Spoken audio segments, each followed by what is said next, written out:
If you're looking to create the life that you desire, chances are you heard of the law of attraction.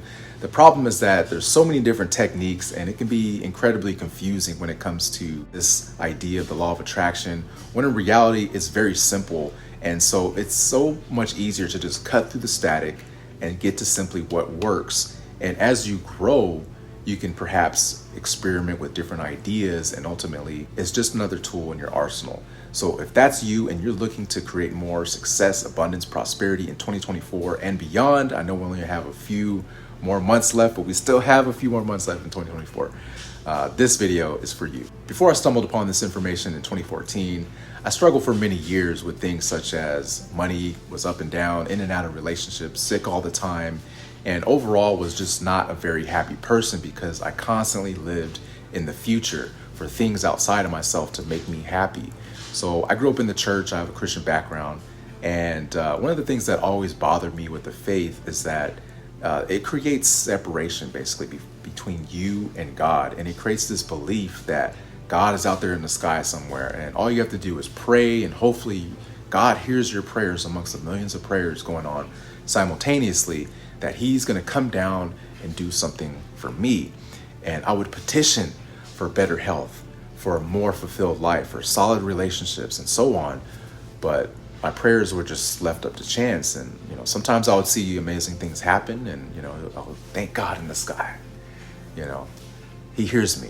And that would lead me back to that cycle.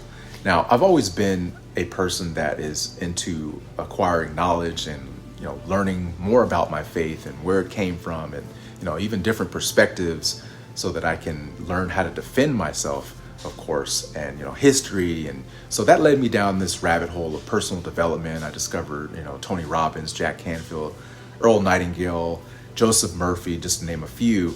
And I realized that those guys were extremely successful and they are quoting from the Bible. And I thought to myself, if these guys are quoting from the Bible and they are successful, how come I'm not? What's wrong here? And that led me down the rabbit hole where I actually discovered Rev Ike.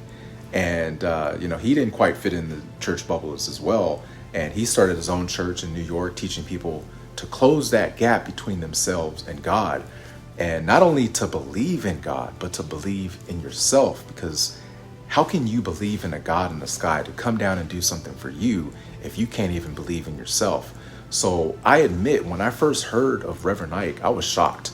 I mean, it was the things that he was saying, it was like, it was going against my training, and that I'm nothing and I don't deserve to even be breathing here. Yet here this guy is telling me that God is within me, to seek the kingdom of God, which is within me, and all these things will be added unto me. And he definitely had a hidden psychological, esoteric interpretation of the Bible that I never considered. And after months of basically going back and forth with this possible heretic, I actually thought that this made more sense to me. So I started going down that rabbit hole because I wanted to know where he got his philosophy from. And after listening to a lot of his videos and tapes, he actually stated that one of his favorite books next to the Bible is a book from Neville Goddard called Feeling is the Secret. So of course I listened to every lecture that I could get my hands on him, read his material. And one of the most powerful techniques that he references is called the law of assumption. And that can be summed up with these 3 words: I remember when.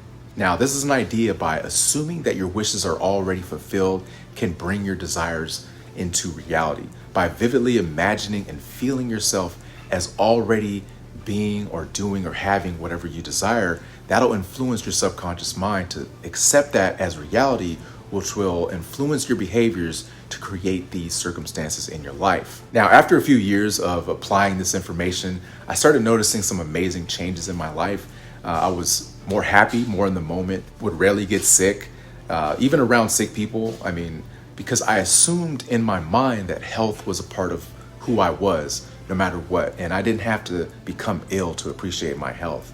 However, while working on myself, I realized that money was an issue that I had to tackle because I still had those programs in my subconscious mind that stated that I wasn't worthy of keeping a large amount of money, because what I would do is I would save a lot of money and then I would go ahead and just make a large purchase. And a lot of that was from childhood programming. My father was a saver, and so I would pick up some of his habits, and my mother was more of the spender, so I would pick up those habits. And then I would also hear phrases like, "You think money grows on trees?" and phrases like that. And that created a disconnect between what I actually wanted. So right around this time, I actually heard of the law of assumption. And at the time, I could barely afford to pay for a battery for my car. So I had to get a payday loan. And I thought to myself, this will never happen again. And so, Neville said that when you want to bring a desire into your reality, you have to assume that your wish is fulfilled. And at the time, my wish is to have more money than I knew what to do with, and to also be debt free. And so after getting that battery, installing it in my car, and I was driving home, I thought, why not apply this, into my life? Because, I have nothing else to lose.